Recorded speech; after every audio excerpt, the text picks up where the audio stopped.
dogs.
दोपहर को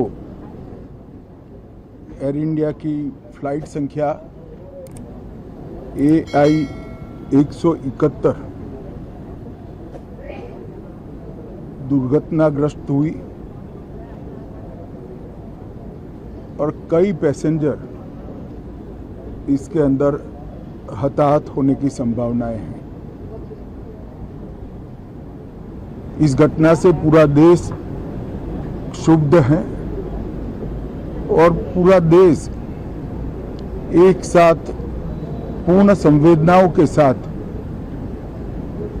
ये जो दुर्भाग्यपूर्ण हादसे में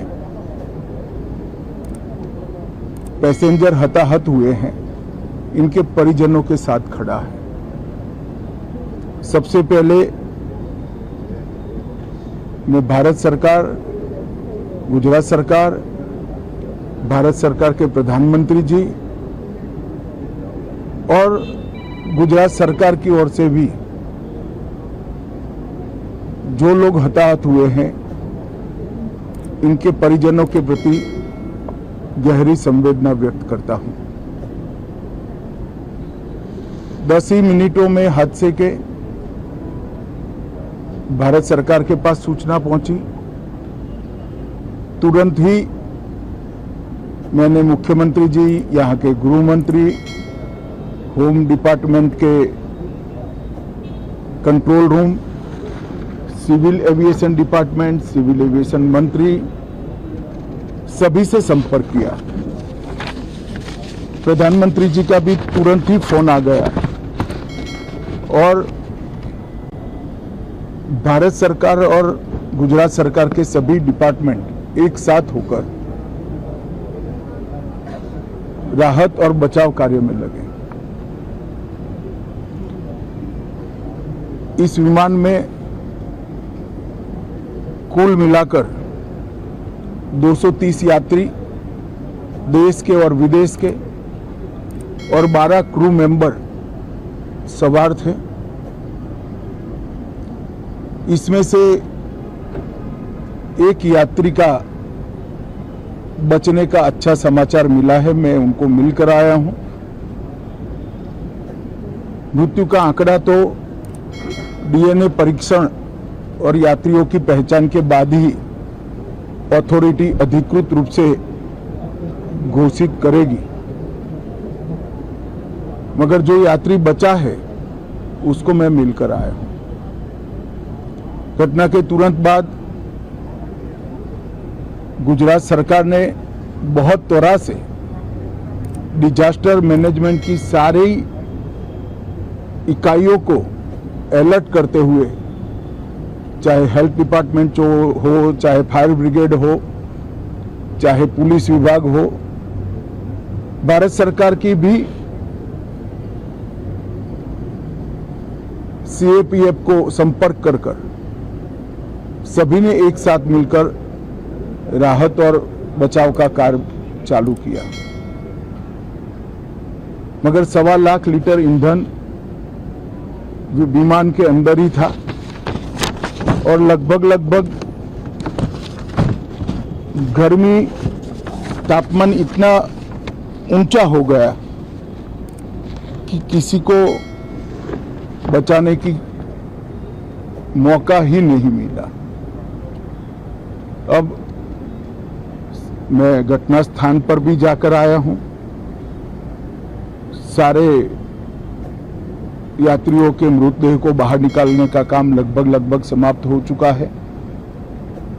जितने यात्रियों के परिजन यहां पहुंच चुके हैं वो सबका डीएनए लेने की कार्यवाही भी 2-3 घंटों में समाप्त हो जाएगी। विदेश में जिनके परिजन हैं उनको सूचना देने की कार्यवाही समाप्त हो चुकी है और जैसे ही पहुंचते हैं उनके भी डीएनए सैंपल लिए जाएंगे और मृतदेहों की पहचान के लिए जितने मृतदेह मिले हैं इनके भी डीएनए सैंपल लेने की कार्यवाही समाप्त हो चुकी है।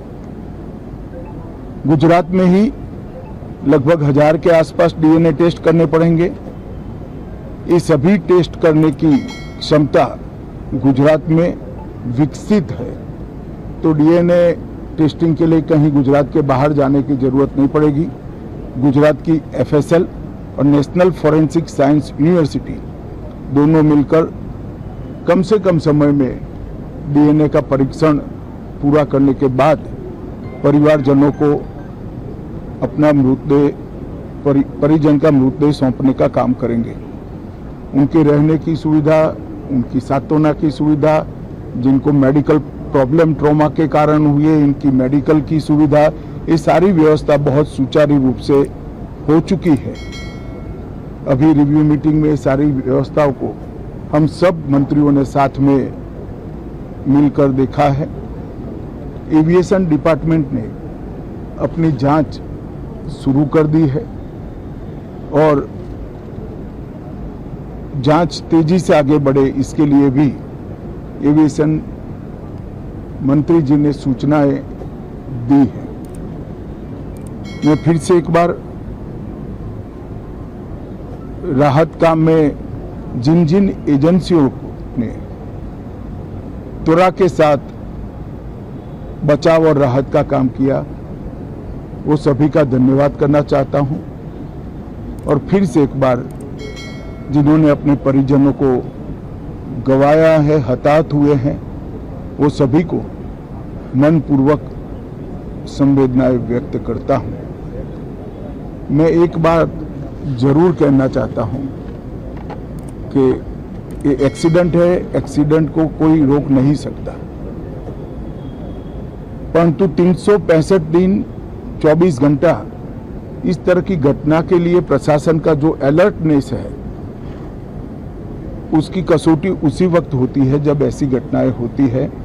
और आज गुजरात के डिजास्टर मैनेजमेंट की तैयारियों का एक प्रकार से दुर्भाग्यपूर्ण तरीके से मगर कसौटी हुआ और बहुत त्वरा के साथ यहाँ पर काम किया गया, वो पूरे देश के मीडिया के सामने और परिजनों के सामने भी आया है। अंत में मैं फिर से एक बार सम्माननीय प्रधानमंत्री नरेंद्र मोदी जी की ओर से, भारत सरकार और गुजरात सरकार की ओर से सभी हताहत लोगों के परिजनों के प्रति गहरी संवेदना व्यक्त करता हूं। धन्यवाद।